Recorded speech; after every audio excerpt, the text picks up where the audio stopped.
Okay. Number 2, Slido will be used for questions, QR code, and link will be shared before and at the end of the workshop. Last, at the end of the workshop, we will have a virtual group photo session. Please switch on your camera and give us your best smile. So let's proceed with the second workshop titled, What is a Case Study? Moderator for this workshop. Sorry to interrupt you, Chai. Just hold on. Yeah. Shihab, can you please stop the music and share the screen, please? Shihab?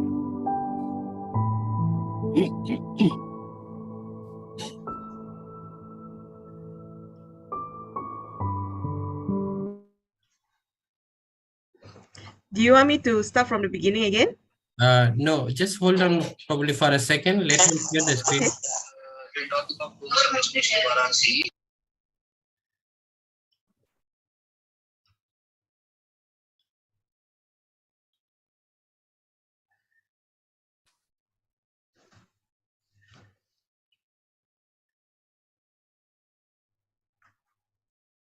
Shihab, please share the screen.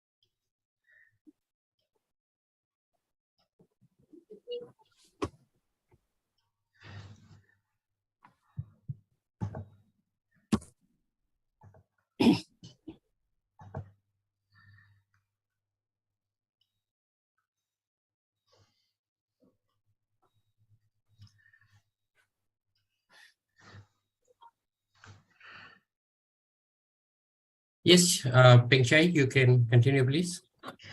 All right, let me repeat a little bit. Please be reminded to keep your microphones muted throughout the whole workshop. A Slido will be used for questions, QR code, and link will be shared before and at the end of the workshop. At the end of the workshop, we will have a virtual group photo session. Please switch on your camera and give us your best smile. So let's start with the second workshop titled, What is a Case Study? The moderator for this workshop is Dr. Kasim Ali Nisa from the School of Media and Communication, Taylor's University, Malaysia.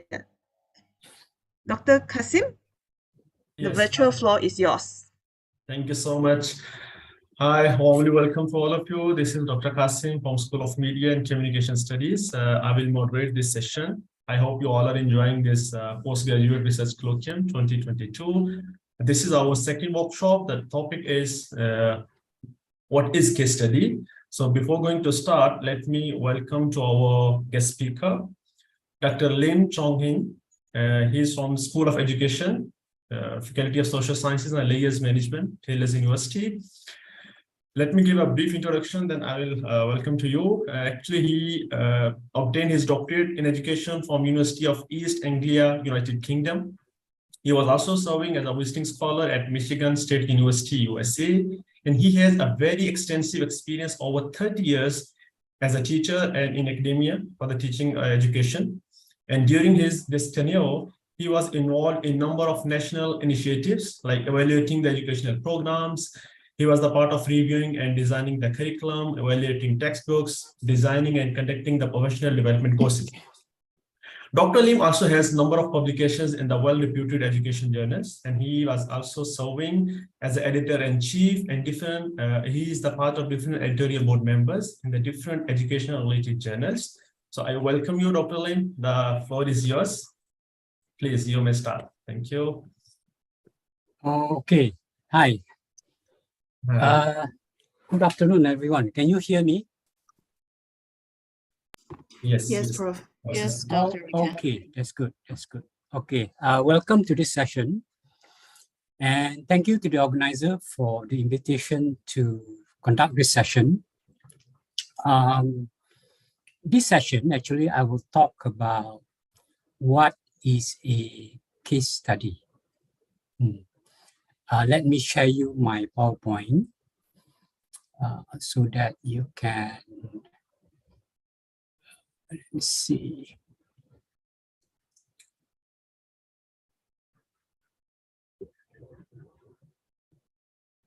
Okay, this will be the title of my session. Okay. My intent here is basically just to shed some light into the notion of case study, particularly qualitative case study. And I'm just going to explore some key elements of the approach only because of the time constraint. Well, if you look at the title, it is a question, what is a case study? So you may think that I'm going to give more or less convey the last word on case study. I would like to caution you that case study actually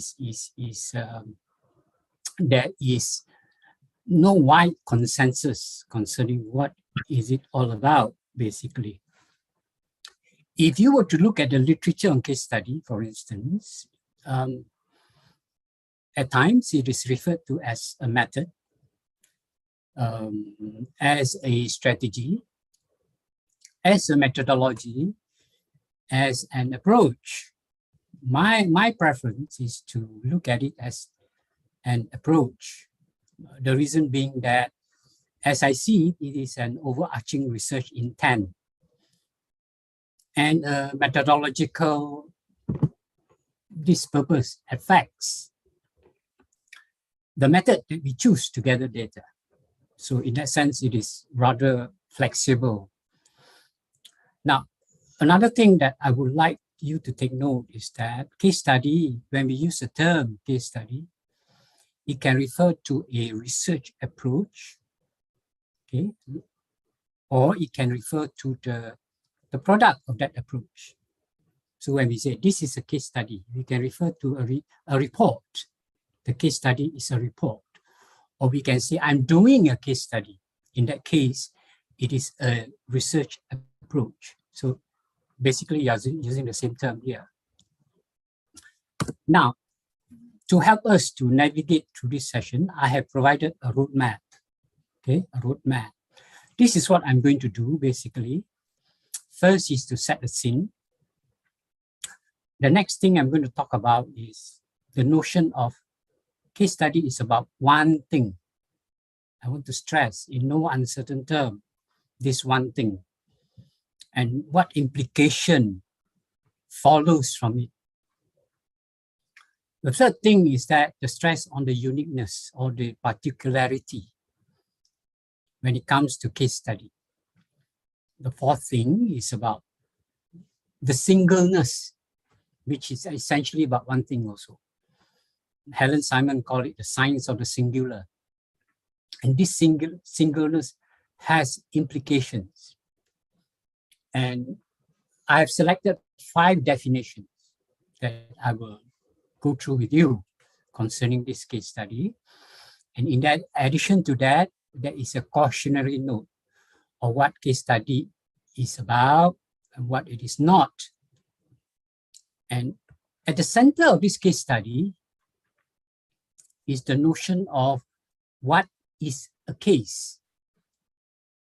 Often students, when they do case study, they tend to ignore this question. Also, when you ask them, if they claim to be doing case study, when you ask them, what is a case here? And many of them, they get stumped by this question. Another question they get stumped is that when they claim to do a case study, when you ask them, what is this a case of? If you claim it is a case study, they also get stumped by this question. If you get stumped by these 2 questions, what is a case and what is this a case of, then the likelihood is that you don't really understand what case study is all about. And to to clarify the matter further, I will give one example of a thesis using case study.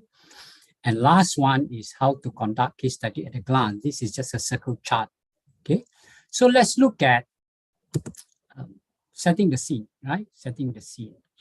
As I've said just now, there is a variety of definitions and applications concerning in using this platform, case study platform. This variety of definition is primarily because it has been used across a range of disciplines. It is used in business, it is used in law, in health, in education, you know. It has emerged as a popular approach actually to investigate a complex issue in a variety of real-world settings. And a contribution to this assortment of definitions, this confusion, is because scholars from diverse disciplines, underpinned by a variety of philosophical orientation, have contributed to its development. So you see, in business, they come from one angle. In law, they come from another angle, for instance, okay? In this session here, I will mainly touch it from the angle of social science, primarily from the angle of education. As a result of this, various designs have been proposed and used to do case study, creating this confusion mentioned. This morning itself, also there was a presentation by one of the participants claiming that it is a case study. But from what I see, it hasn't gone beyond that. It hasn't supported its claim why it is a case study in the first place. It looks like a qualitative study, but just because it is a qualitative study, it doesn't mean that it is a case study. So when you call something a case study, there are certain criteria that it has to satisfy. In the same way, when you call a study a phenomenology, there are certain criteria that it has to satisfy. So you cannot simply call a study, a case study, a phenomenological study, an ethnographic study, without looking at what are the criteria or that particular approach to the study. Now, one thing that you have to keep in mind is that when you call something a case study, you concentrate only on one thing, okay? And you look at it in detail, okay? You concentrate on one thing, you look at it in detail, not seeking to generalize from it. That is not your intent, okay? So it is unlike most other research approach, for instance, or research design. They seek to generalize. Case study is not intended to serve that purpose, okay? To do a case study means you are interested in that thing in itself as a whole. I want to stress that word, as a whole, okay? That is the thing itself and the contextual condition pertinent to its understanding. So you're just not looking at that thing, but also you're looking at what are the contextual conditions. Because the focus here is on understanding that thing, that one thing, okay? Why it is like that, what happened, how does it happen? And in order to answer that question, you need to take into account the contextual condition, right? This morning, there was a presentation about a phenomenon in one school, for instance, okay? Interviewing a number of teachers, but we don't get to know the context of that particular school. If we don't get to know the context of that particular school, how do we understand why the teacher did what they did? There are reasons for it. The contextual conditions. Where are the boundary of this case study? Later, I will talk about that. So what is this one thing? This one thing can be a person, a group of people.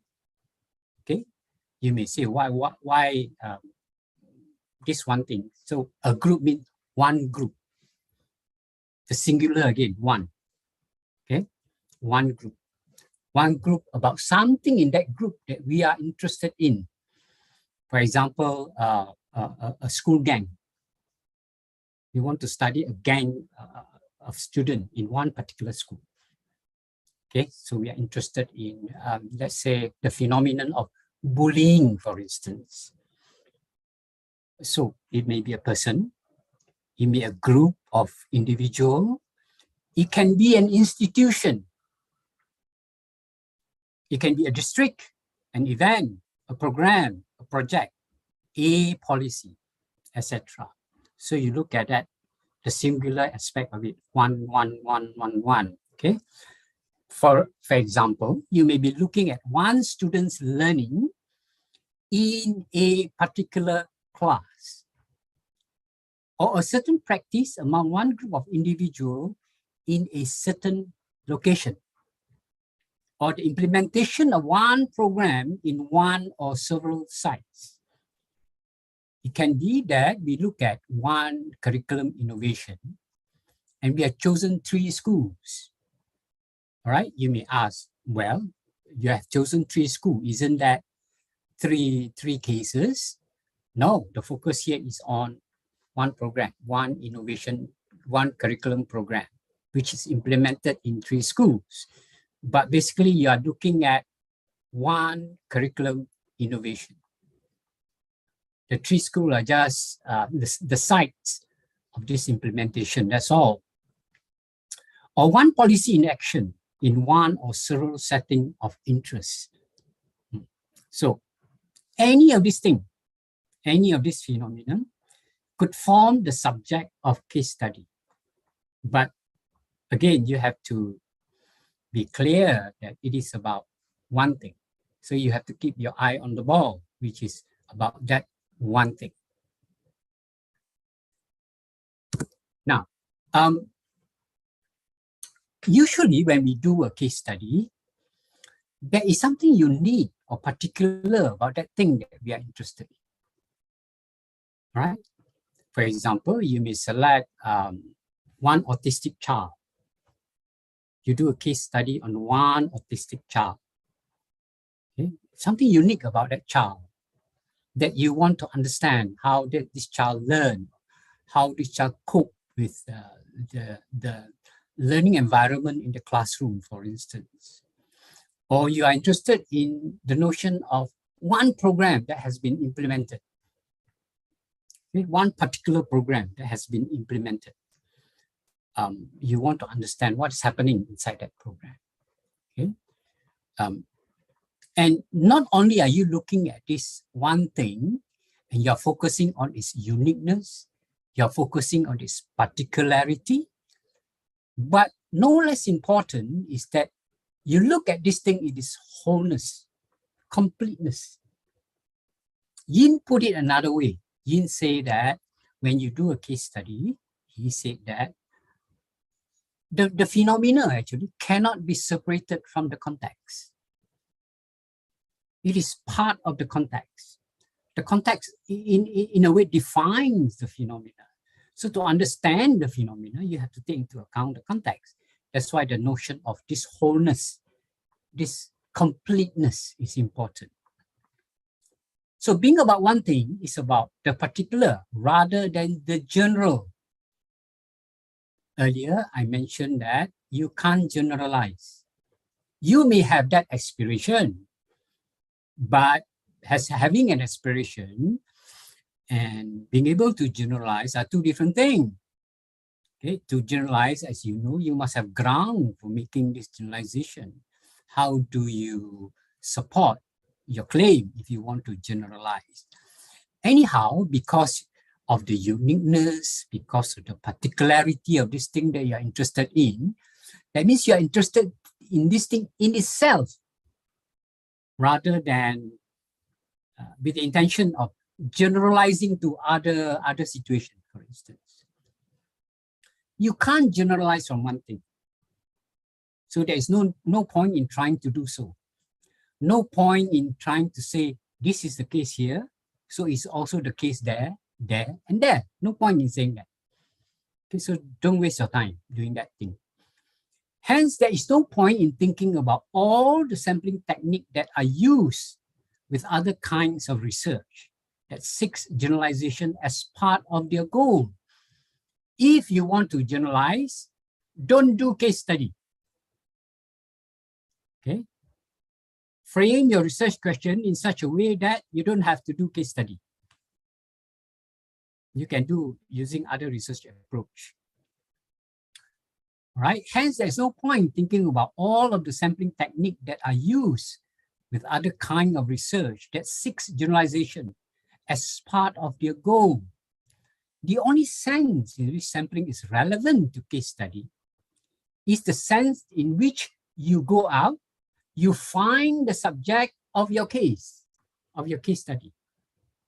You find the one thing that you are interested in. For instance, let's say there is a makeshift school on the outskirts of Kuala Lumpur, and this school is giving education to a group of children from marginalized community, understand? You are interested in that school. What is happening in that school? This school is not like any other school. This is a very particular school, very unique school. You go there, you study this school. Okay, and maybe you discover as you study this school is actually redefining schooling. The way it conducts schooling, it redefines schooling. So you can name the case study as redefining traditional schooling, a case study of one makeshift school. You can name your study like that. So that's why the last bullet point, the only sense in which sampling is relevant in case study is the sense in which you go out and you find the subject of your case study. This is your sample. Now, even though you are allowed to go out and find the subject of case study, it doesn't mean that anything goes. You still have to justify your choice. Why do you make this choice? What is the purpose? How does it relate to your research question, blah, blah, blah, all those things. Because of this notion of one thing, the watchword in case study is singleness. This is the watchword, singleness. Helen Simons put it like this. She argued that case study is a study of the singular, the particular, the unique. The primary purpose of undertaking a case study is to explore the particularity, the uniqueness of the single case. As I've said just now, don't be misled by the notion of the single case. The single case doesn't mean that one individual. It can be a group of individuals, one group of individuals, which has, there is an interesting phenomena, one interesting phenomena going inside that group. So you are still studying one thing, one phenomena, which is shared among that group. Should you worry about singleness? Yes, you should worry if your intention, if you want to generalize. But if your intention is not to generalize, then it shouldn't be your primary concern. Don't get confused between being able to generalize and the notion of utility. just because something cannot be generalized, it doesn't mean that it is not useful. I repeat, just because something cannot be generalized, it doesn't mean that it is not useful. There's a classic case study in education. It's called The Man in the Principal Office. This study was undertaken by Walcott. Basically, he followed one principle for 1 year. Studied this one principle for 1 year. Wrote up this case study. And his case study, just because it based on just one principle, his case study was used actually as a module, part of the module, all right, part of the module to train head teachers, basically. The challenges of, faced by head teachers, whereby their job is also, if you look at the job specification, you don't know that the part of their job is to go and check the toilet, for instance, check the drain. When he followed this principle, he realized that their job scope is so large, for instance. And it is a classic case study which has been used to train head teachers. So the utility of case study does not lie in its whether it can be generalized or not. The utility is about it provides you with the understanding of something unique in terms of why and how. That's where the utility lies. Why and how something might have happened concerning the one thing that you are interested in. Say there is a program, okay, implemented by the Ministry of Education, right? A program, training a teacher, for instance, training a group of teachers. This program, training a group of teachers. And you're looking at this program, basically. You're looking at this program. So you want to know what happened when this program was implemented, is implemented. What happened? You're still looking at one thing here. Okay, you're not thinking about other program. You're not thinking about the implementation of this program in other location. You're thinking about implementation of this program in this particular training center. And it's important when I mention in this particular training center, because this particular training center provide the context for the implementation of the program. So you need to understand the context in order, as part of your endeavor, to understand what happened and why. So you need to understand the context. If you ignore the context, then you're not looking at this in its completeness. You're not looking at this thing as a whole. Okay, so you need to understand that. So with CS, it is about understanding how and why something might have happened concerning the one thing that you are interested in. The reasoning in CS is that by studying the subject intensively, getting as close as possible, looking at it deeply from different angles, you can get closer to why and the how.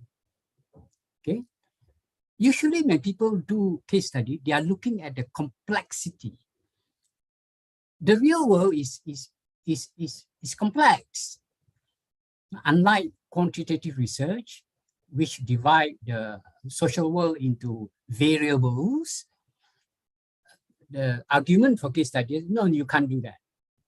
You can't divide the social world into variables because all of them are interconnected. You cannot divide them into variables and treat them separately, measure each variables. That's not how they look at the world. Okay, the people who do case study, that's not how they look at it. The way they look at it, all these things are interconnected. All these things are interconnected, and you need to understand this thing.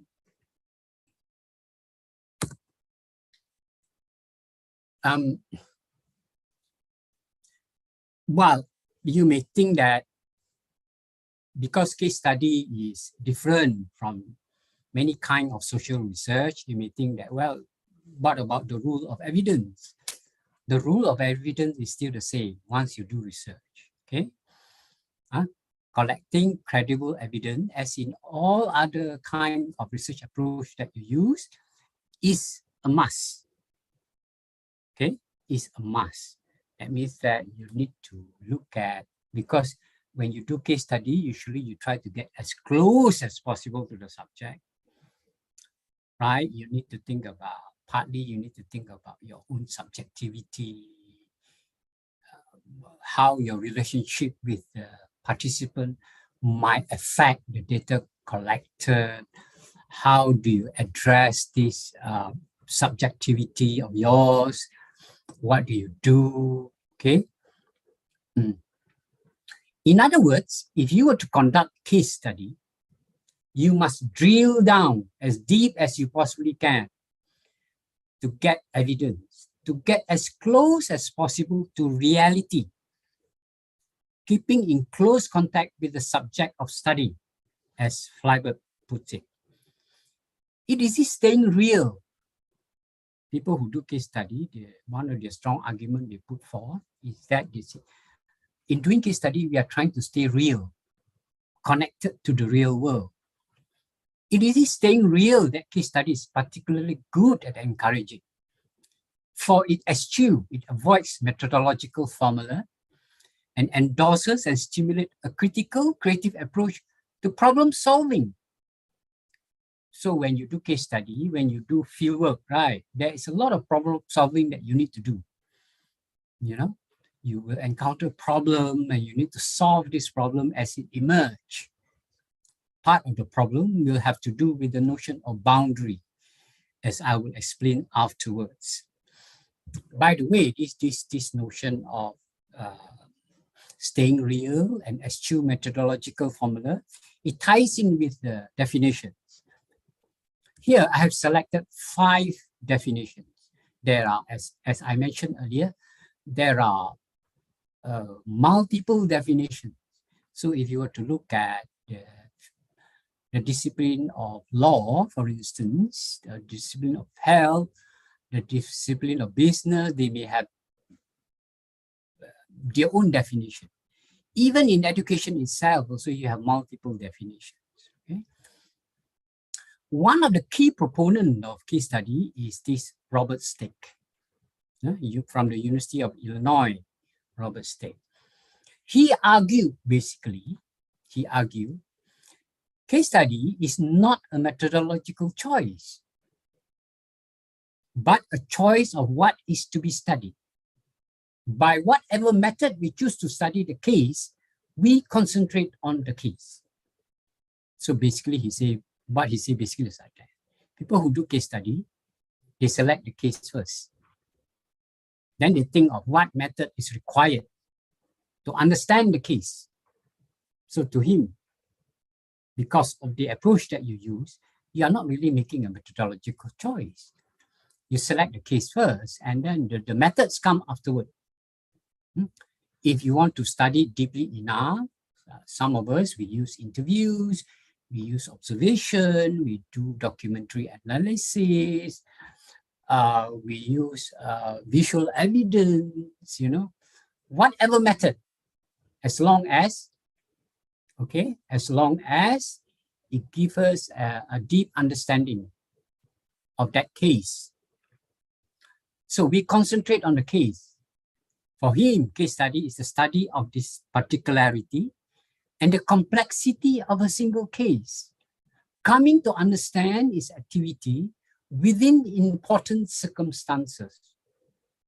Note the last few sentences there. Coming to understand its activity within important circumstances. Stake is telling us that you have to take into account the contextual condition. That contextual condition is part of the important circumstances. Simon defined it in a different, the phrase used is different, but it's rather similar to what Stake stresses. An in-depth exploration from multiple perspectives of the complexity. There you see the word complexity again, right? Multiple perspective of the complexity and the uniqueness of a particular project, policy, institution, program, or system in real-life context. The primary purpose is to generate in-depth understanding of the case, of this case, okay, of the case that you are interested in. So the primary purpose is to generate an in-depth understanding. Yin puts it like this: an empirical inquiry that investigate a contemporary phenomenon within its real-life context. So Yin stresses the notion of contemporary. Even Simons also stressed the notion of contemporary. It's happening now. We are not looking at something that has happened in the past. Okay, it's happening now. Especially when the boundary between the phenomenon and the context are not clearly evident.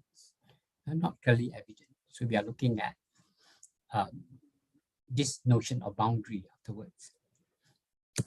And Marianne also put it, she said that an intensive holistic means the notion of wholeness, the notion of completeness, an intensive holistic description and analysis of a single entity, phenomenon or social unit, and they are particularistic, descriptive, and heuristic, and rely heavily on inductive reasoning in handling multiple data sources. And Camis puts it in another way. Basically, he argues that case study is naturalistic. The case that you study are given situation. Basically, he's trying to contrast it with the notion of experimental research. What is given is a particular issue arising in a particular social situation or social context. In general, case study worker cannot create the situation. He is to observe, nor can he artificially simplify it by the manipulation of his context. He must study the situation as a whole. That's why it's naturalistic. It's already there. Something that you're interested in. Just now I gave the example of a makeshift school on the outskirts of Kuala Lumpur. It's already there. Okay, it's providing education to a group of children from a marginalized community. And you're interested in this particular school.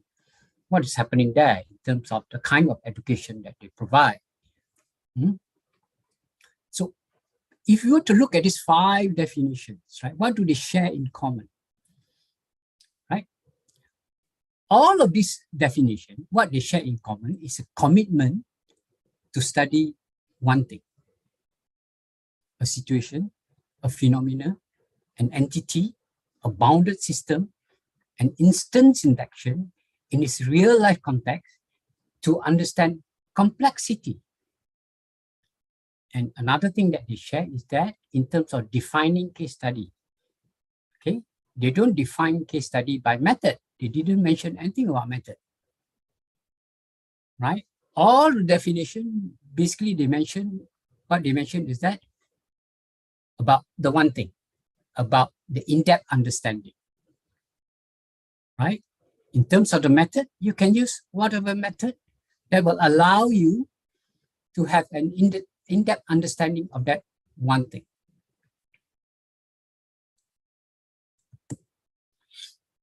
There is a cautionary note here, okay?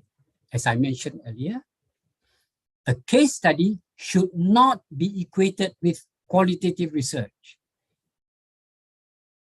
Often I see a presentation that claim to be case study, but actually it's a qualitative research because the presenter has not provided an argument of why it is a case study in the first place.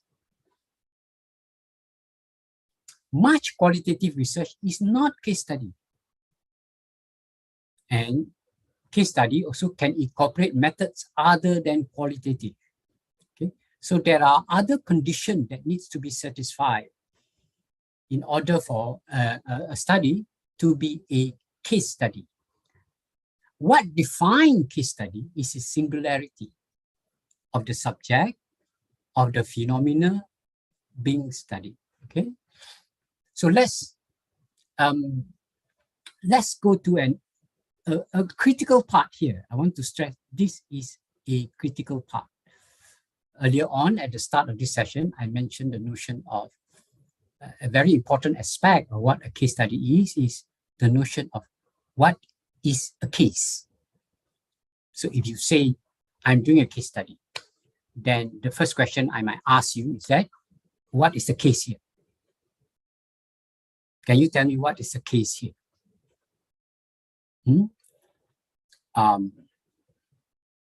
If you say the case is a teacher, and I see that although you collect data from the teacher, basically you are collecting from the teacher is just to understand about one program being implemented.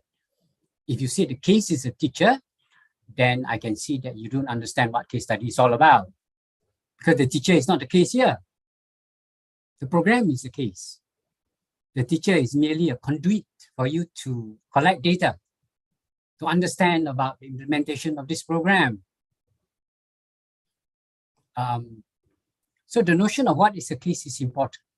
So we are going to look at this notion of what is a case from 3 angles.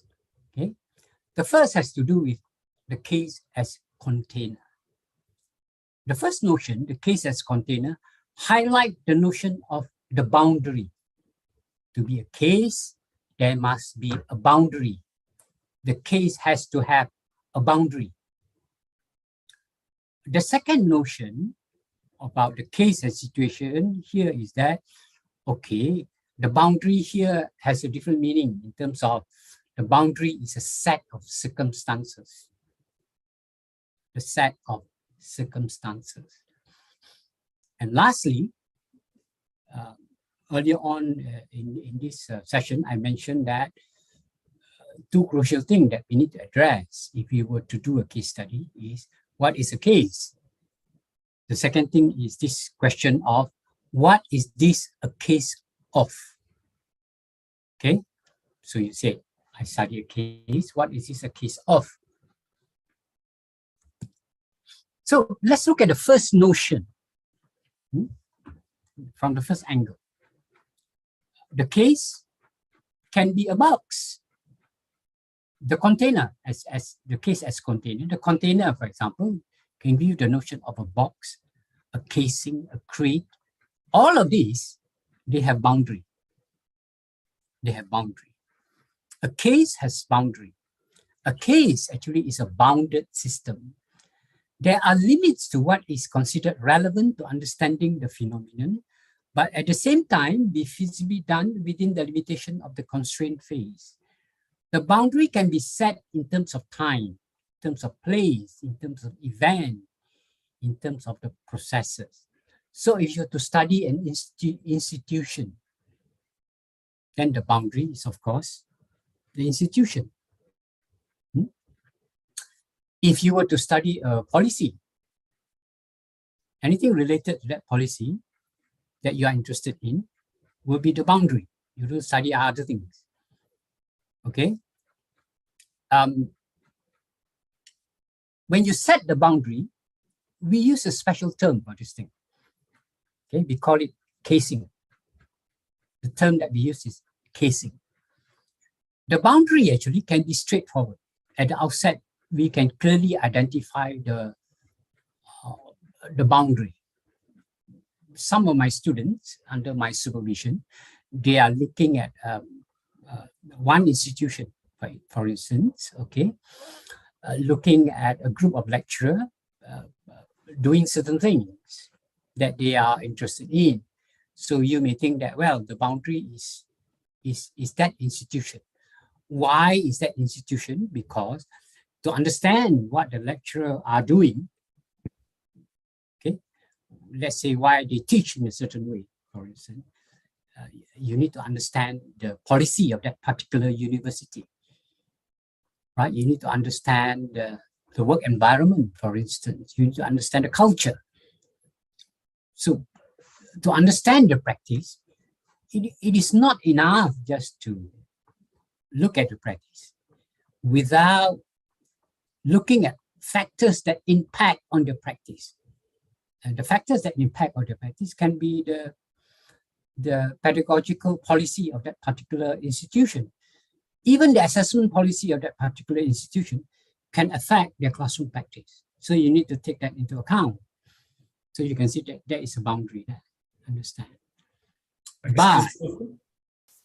But at the same time, okay. Yeah, yes. Doctor, we have only 17 to 18 minutes to wind up the session. Okay, We have few questions as well. I'm finishing soon, right. We have few questions as well. So I think it's we can discuss the questions as well if you just wind up. Okay, all right. Just give me about 3 minutes. Sure, okay? sure, please. Now, at the same time, right, the policy actually can come from the Ministry of Education that the institution use. So you may have to extend the boundary, for instance. So the boundary can be straightforward, or it can shift. If it shifts, then you have to work out the boundary afresh. You have to do the casing again. All right. So once you have the boundary, you study everything inside that boundary in order to understand the phenomenon. The next issue has to do with this notion of what we call the case, right?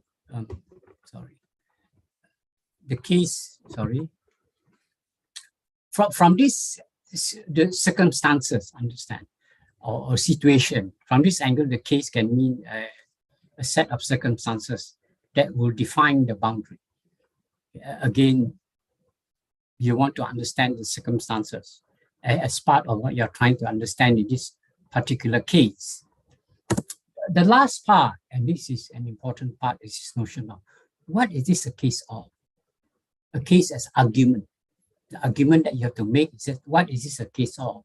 Earlier on, I mentioned about this notion of, to take one example, this notion of one makeshift school serving a marginalized community on the outskirts of KL, right? So you go and study this thing. Remember, if you just describe the school is not enough. Describing the school is not enough. You have to say this school is a case of something. What is that? And you have to make this argument. You have to make this case. So after collecting the data, you may say that, okay, I want to make a case that this school has redefined schooling. So you need an analytical framework to do that. I repeat, describing the school is not enough to make it a case. It has to be a case of something. What is this a case of? Okay, so as this Vyaska say, if you want to talk about a case, you also need the means of interpreting it or making it a case of something. So it's not enough just to describe it. All right. This example of PhD thesis, you can look at it later. Right. So this is just an example. Because of the shortage of time, I will stop here for you to thank you share so your much. thoughts, or for you to ask questions if you have any. Thank you so much, Dr. Lim, for sharing the insightful thoughts regarding case study. We have a lot of questions here, so I will start one by one. The first question is asked by a participant that can an industry of a district can be a case study? Can we consider a full industry of a particular area, district as a case study? Yes. Yes. One district, yes. Yes, you can say, okay, I'm interested in the implementation of one policy in one district. Okay, so what you're looking at there is the policy implemented in that district. It has to be about something in that district that is of interest to you, right? What is it that is of interest to you? Okay. There is another interesting question that, Prof, how many cases are suitable and how long the time of the case study is suitable? Like, is there any particular number of cases and time frame for the case study research? Oh, well, that depends on how feasible it is. The example that this example here, this PhD example here, right? basically it looks at this equity policy in Canada. So this PhD student done in the University of Western Ontario, he looked at 3 schools, how this policy is implemented in 3 schools. Okay, explore the implementation of Ontario's equity strategy in 3 high poverty schools. So his focus here is on this equity policy. If you look at the sampling here, okay, 3 schools. School A, 5 teacher, 1 principal. School B, 2 teacher, 2 VP, 1 principal. School C, 7 teacher, 1 principal. To answer your question, if the time is constant, let's say the time you have is 1 year. If you select 3 schools, of course you have to spread your time among 3 schools.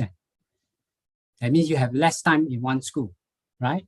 So the depth of your data in each school will be less. But if you select 1 school, then the expectation will be that you have to go deeper because you have more time. Okay, so that is a trade-off here, But basically, it's about understanding. Thank you. It's about understanding.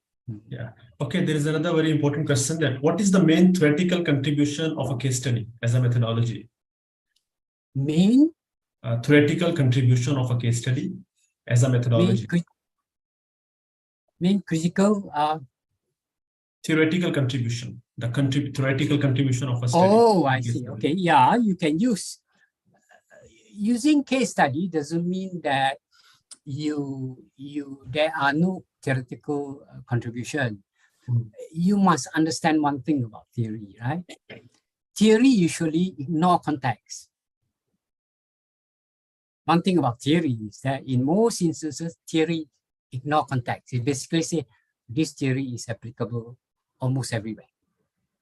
But then this is in contrast to case study. Basically, case study say, no, you can't ignore context. You have to take into account the circumstances, right? The theoretical contribution can be that through case study, you can test this theory, understand or not? Whether this theory works in this particular context or not. It doesn't mean that you cannot use the theory, but you can use it to challenge the theory, or you can use it to improve the theory in a sense. I qualify the word in a sense, all right? Because as I mentioned earlier, you can't generalize. The basic premise of theory is that to generalize, right? When you say this theory, then you generalize. Yeah, okay, sure. Okay, Prof, there is another question that what is the main difference between phenomenology and case study? The basic difference? Between? Phenomenology and case study. Oh, yeah, excellent question. Phenomenology, actually, you look at the lived experience. The lived experience of the people that you are doing research on. The lived experience, you're focusing on person, understand? The lived experience of that person undergoing that phenomenon, okay? The phenomenology and case study, they are not mutually exclusive.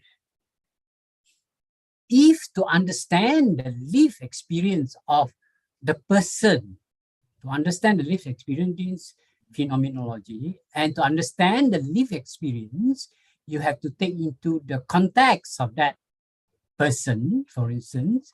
Then at the same time, it can be also a case study. So don't think that they are mutually exclusive here. Okay, except that for phenomenology, the focus is on lived experience. For example, a lived experience of a cancer patient.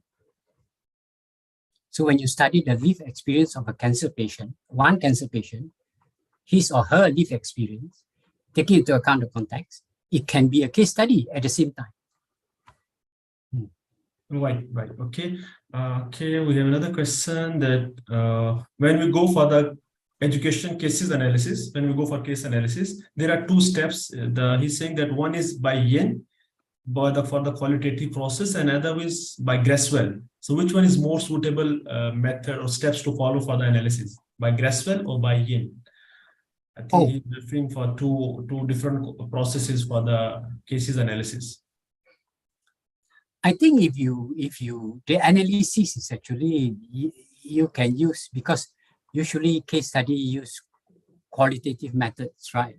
You know, so the analysis of qualitative data, you can use the approach used to analyze qualitative data. You don't have to stick to Creswell. You don't have to stick to Yin, for instance. Okay, there are a number of Merriam, for example, is good at discussing about how to analyze qualitative data. Okay, so you can do that also. So I wouldn't say that Yin is better than the rest or Creswell is better than the rest, you know. There are many qualitative researchers that will recommend that use thematic approach, for instance, or constant comparative method, for instance, to do within case analysis or cross case analysis, right? Right. Okay, Dr. Lim, there is another question by a student that before going for the case study, is there any other qualitative method that we need to consider? Or we can directly start with the case study? Any other qualitative methods that we need to consider for the case study? The starting point is your research question, understand? Yeah. You shouldn't put the approach ahead of the research question. You should look at your research question, and based on your research question, you should decide whether that your research question require you to do a case study or a qualitative research, but not a case study, or a phenomenology or ethnography. So the starting point is actually your research question. Right. Okay, there is another question about the time frame, that is there any average time to spend for the data collection for the case study? Any? Because this is an in-depth investigation, right? Well, I usually tell my student, if you were to do this case study, right, collecting data, analysis data, you will need at least a year, I would tell them. 1 year. Collecting data will be challenging enough, probably 5-6 months. Then after that, you have to start to analyze the data, writing up the case, you know. So you have to set aside about 1 year like that. That's my view. Of course, other people might disagree with what I've said. I'm talking in the context of PhD. Yeah. Okay, doctor, usually our PhD students, they are very afraid by using the case study method. They are always reluctant to choose this method, and they go for simple interviews and questionnaire. So they're afraid that the scope is very narrow for this kind of case studies. So we cannot go for the generalization. So is there any suggestion for this kind of mindset for the students? Why they are reluctant, and so how they can carry on this kind of research?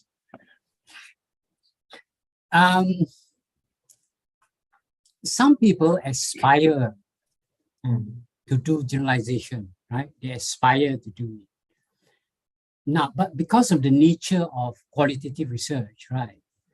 Small sample size, purposive sampling, you know, taking into account the contextual information, contextual data and all those kind of things, right?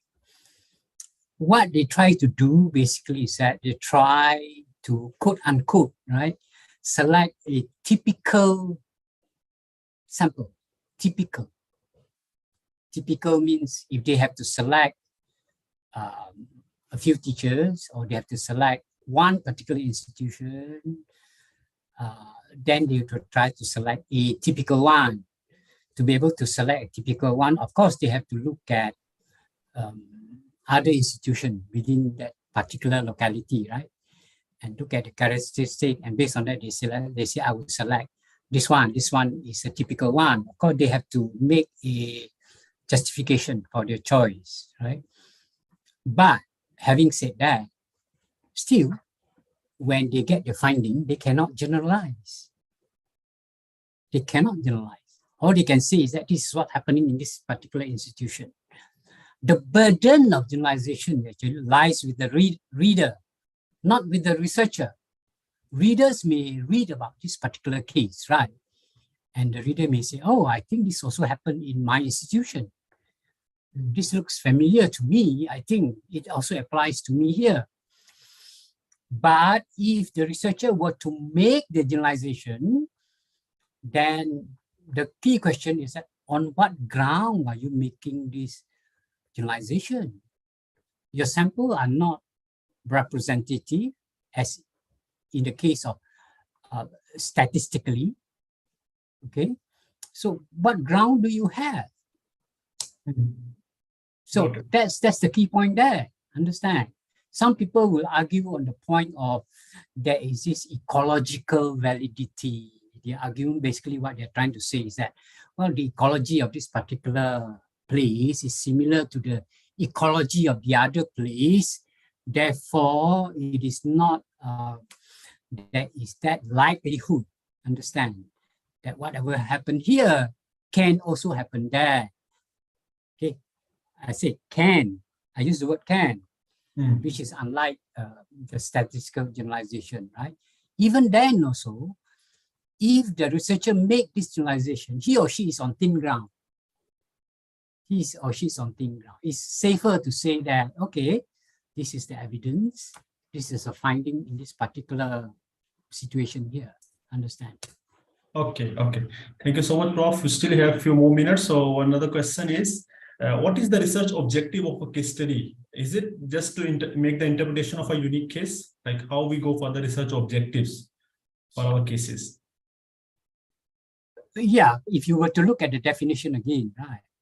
The focus is on the uniqueness, the particularity, blah, blah, blah, all these things, right? I mean, let's talk in general here, all right? Say someone is interested, you know, the case is the Ukraine war happening now, all right? Right. This is a very unique case, right? How did it come about, this Korean war? I mean, the war, Ukraine-Russia war, understand? How does it come about? What triggers it? You know? Well, a lot of lessons can be learned from there, you know?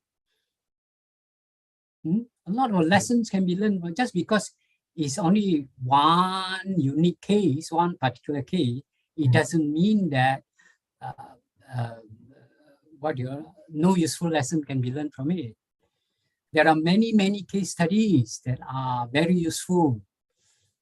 Okay, you look at business school, the way they design the curriculum are based on cases. They discuss the case, each case, IKEA case, for instance, you know, many successful corporations, unsuccessful corporations in the medical field. There are a lot of cases that they study to learn from the cases. In education too, there are many cases. I mentioned about the principle just now. Okay, one last question is there, very interesting question. She's asking that what is the position of a researcher in a case study? A researcher can be a subject by himself while the data collection or while analyzing the data. A researcher can be a subject as well, can be a part of case study. What do you think? Usually in our quantitative studies, the position of researcher is independent, so we cannot make interference. So what's about case study? Oh, okay. In a case study, as in qualitative research, right, you have to look at how you are positioned in this research, okay? Are you an insider? Are you an insider? Or are you an outsider? It's important. If you are insider, then of course, the way your position is that you are insider. You are an interested party, right? So the question will be that, well, what step have you taken to ensure that you are as objective as possible? Although you are insider, what step have you taken to step back, to look at this data objectively? As an insider, let's say you want this program to succeed so much, but then the data may say that, no, it's not succeeding. You know, it's not succeeding. So then you have to step back. I mean, this ability to reflect on Are you looking at the data because you want to look at it this way, or because it is like that? You know, so you challenge yourself there all the time. You question yourself in a sense, and you get other people involved to interpret the data for you. Look, when I look at this data, I interpret it this way. What do you think? So this is like cross-checking in that sense, you know. Right. So how your position is important here. Okay. Thank you so much, Dr. Lim, for your time and for your great sharing. I think all the